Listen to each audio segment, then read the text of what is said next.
A smart money concept is a trading approach that aims to track and follow these institutional movements. We are following their movements. These institutional investors, such as banks, hedge funds, and so on and so forth, their movements in the market. It's what we try to track and follow. And how do we track them? That's what we're going to get into. So it aims at tracking and following these institutional movements rather than getting caught in market manipulation, because it's only and only smart money guys like these institutional investors are the only guys that have the capacity to manipulate the market. They are the only guys. So let's look at key elements of smart money concept. So number one, we have liquidity and stop hands. Liquidity and stop hands. That is number one element of smart money concept. Institutions need liquidity to place large orders. What is liquidity? Liquidity refers to how easily an asset can be bought or sold in the market without causing a significant price change. The reason why you don't see some weird moves most of the times is almost the volume of the buyers and sellers is the same. The sellers are almost equal to the buyers. That provides a balance in the market, and that's what we call a liquid market. It has both sellers and buyers, so it will always have money at hand when there is almost the same or the high volume of buyers and sellers. It is the market will always have the same. Will always have the money to trade with. Now, when there is low liquidity in the market, or probably when there is consolidation. So where there is low liquidity is where we start to see short moves. The buyers are not a lot; they are not pushing for buys. The sellers are not pushing for sales. So the market is static in a certain range. It is consolidating, and now that's where institutional investors come in and affect the change. So most of the times, how they do it, how the manipulation comes in is, for instance, I'm going to just use this example. So for instance, these guys right here, this is not some big manipulation, but I'm going to show you. So these guys right here, they know that everyone else, retail traders and everyone, they'll be looking at selling when price is oversold or when price has reached that resistance level is not exceeding there. So what they do is, you see, that is what is happening. Everyone is skeptical to put in a lot of money to push for sales. So what these guys do is they put in a lot of money. They know they are supposed to be selling, but what they do when they find that there is no much liquidity in the market, what they do is they enter buys and go against their the real thing. They push now price to go a bit beyond that and gives you a breakout right there. And of course, having seen this, that means we are now heading to where? We are headed to the buys. It's not going to come back. Let's move now. Let's enter buys. So immediately after they push price to break out there, immediately after pushing that to break out there, for them they trade according to times. They be timing. If it is H4, they know that after H4, immediately we'll be having our sell limits already waiting there. They push price to go up there. They push price to go up there, and once the hour is closed, or once they see that a lot of now buyers are coming in the market than sellers, and what do next? They have their buy limits set right at the point where they want to take all the stop losses. The stop losses of the guys that they had put here, those who had entered buys, those who had entered buys here, and of course, even those who had initially gone with the sale earlier, their sell limits, their sales, their stop losses are about there. Once they grab all that liquidity of the sellers, the early sellers, they now activate their sales. Now price starts to move down. Now they immediately time where they had entered their buys, then they close, they break even. The buys, they break even because they were in profits right here when that price was going all the way there. So they immediately break even or close in profits. And what do they do next? They are out. All their buy entries are out. Remember, they are big guys. They have a lot of money to impact and move the market. They move out. And look at that, what happens later. Immediately once they close their buys, look at that candle. It's an engulfing candlestick right about there. Engulfing how many candles? Almost 6 candles. One, two, three, four. All those, it was engulfing them. So we can say all these three, the first three here, it is engulfing all those candles. We know that is a signal to sell. That is a signal to sell. Price has come back inside this very pattern, and now nothing can stop it.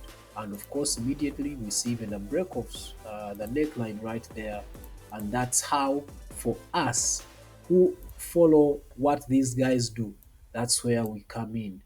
That's where we come in, right about there, right about there, because we are following them. We can't afford to enter like them. Yes, you may anticipate when you know that, when you have learned smart money concept, you can anticipate and get a sniper entry. But if you fail to get it, then this is the best way to get it, right here, when there is that kind of retest. Liquidity in the market means that there is a demand, or what you normally hear, that there is a demand or there is a supply. There is a lot of, for instance, right here where where the early sellers would have put their stop losses. That's where liquidity would be. That's where liquidity would be, where early sellers had put their stop losses, and of course this order block, this very order block here, where the sales started from. That's where the most liquidity is, meaning that's where the most money is, because price has to come mitigate those orders so that they create a balance of sellers and buyers. So that's why most of the times you will find market coming back to mitigate that level right there. And I believe it came back. Look at that. I believe it came back, and that's how it came to balance the market, to make the market to be liquid. For the market to be liquid, there has to be a balance of buyers and sellers. So where there is a lot of orders of sales and there are no orders of buys, that is where liquidity is. That's where these smart money guys, the institutional investors, that's where they aim at. So for them, they'll be knowing, okay, that's where we've had a lot of orders of sales come in. So we know that at a certain time T, we will come back and grab that liquidity there, grab that, because most of the people will still be thinking the market is going to keep following into sales. But for them, they will know that they had left that level, because why? It's where a lot of sellers entered. But the sellers here were more than the buyers. So liquidity pool, these are zones where traders have placed stop losses or pending orders. That is a liquidity pool.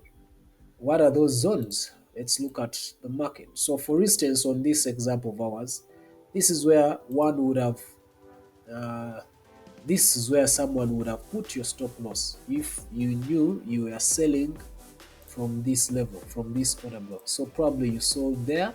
You wouldn't, you as a retail trader, you wouldn't be having a big stop loss all the way there. You would want to put it just close, and that's what we call a stop hunt, or a liquidity pool. Why? Because They know that price, your stop losses are there, and of course your pending orders are here, and of selling, they are on that level or down below. Uh, that means if they are down below, it means your stop losses are also up here just a bit. So that's what they mean by liquidity pool. So this was like a liquidity pool move right about there, because all these ones right here were in on the same level coming down, but later on we see a fake breakout there, and then it comes right after immediately on that very next candlestick. So that was a liquidity pool. So what is the difference between a liquidity pool and a stop hunt? So what is a stop hunt? A stop hunt, market makers or institutions push price into these areas to trigger orders before reversing. The difference is here, liquidity pools, they are zones where we have stop losses and pending orders. Whereas stop hunts is a move to go and grab or to go and trigger the stop loss orders or the pending orders. Types of this liquidity. So we have two, the buy side liquidity and the sell side liquidity. So what is the buy side liquidity? This is a liquidity where stops or limit pending orders are placed above the resistance. So the buy side liquidity is found above the resistance. So the buy side liquidity, one may say it is found just about there. That is where the liquidity is found. So um, then the sell side liquidity is found below a support. So probably that right there, this one here. This is a sell side liquidity right about there, where you see a fake breakout later on, and then it comes right back inside. So that is the sell side liquidity down below under support. Why is liquidity important? Why is it important for you to understand liquidity in the market?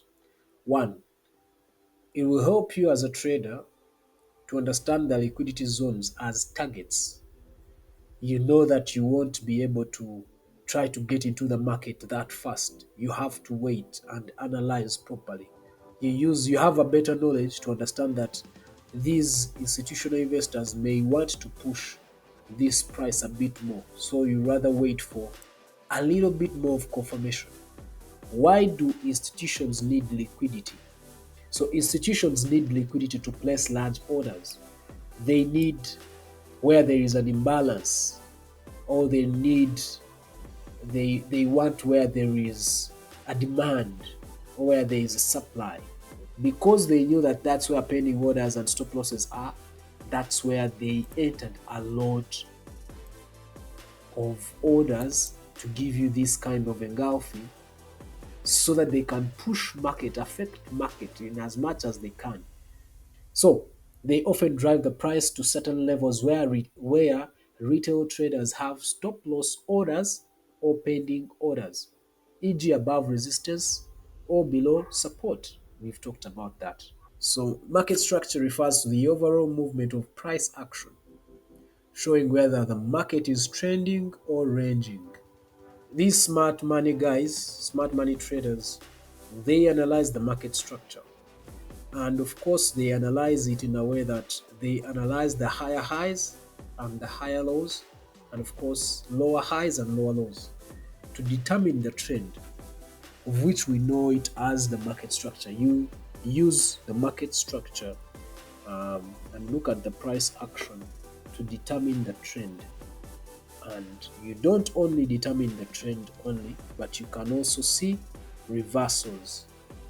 You can also see key entry and exit points when you are using market structure. Break of structure, which is called BOSS. All these are terms that we use in in smart money concept. So break of structure, BOS, boss. We've gone here. So some things I already talked about them. Like for instance, this is a market structure. We had a breakout there, and that's where we started with our lower low. Just delete that. That's where we started with our lower low right here, lower high, uh, lower low, lower high, lower low, lower high, lower low, lower high, lower low, and then this was coming all the way right here. So that's how the market structure here was. It gave us lower highs and lower low. If we looked at the one which is in an uptrend, so here we have a change of character right about there. So this is where we start to see a higher high, higher low, uh, higher high, higher low, higher high, higher low. This did give us a new high, so it's just a high. Then we go all the way up there for the new higher high right there. So that is how the structure is formed, the market structure, giving you highs and lows. And clearly, when we have this structure, it helps these smart money traders to understand where there will be reversals, where there will be liquidity pools or stop hands, levels, go zones, and where there will be fair value gaps. I mean, where we notice fair value gaps, we know where there is fair value gap, there is liquidity. Why? Because there is an imbalance. So all those things come through with smart money concept. So with market structure, we deal with higher highs, higher lows, lower highs, and lower lows. Then we also deal with break of structure, which is BOS. Break of structure is what I was showing you right here, is what I was showing you like here. This is a break of structure into the uptrend, and we call that break of structure or BOS in short form. That is what we call BOS, break of structure. So apart from that, under market structure, we have what we call change of character. It's like the break of structure, but going when it is changing the trend. This is a break of structure. The structure was in an uptrend, it sold to give us a low, but then this was breaking it to continue to give us a new higher high. But then we will have what we call change of character right about here. This is where price is moving from one trend, is changing from one trend to another trend. The trend is changing. This was a previous higher low, gave us high there, but on coming back, it broke that level to start giving us lower lows. This was a lower low, lower high, lower low, lower high, all through until where we are currently. So this is change of character or choke.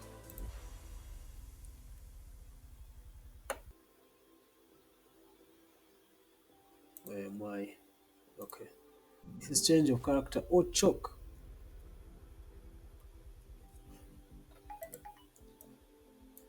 That's how this is called change of character.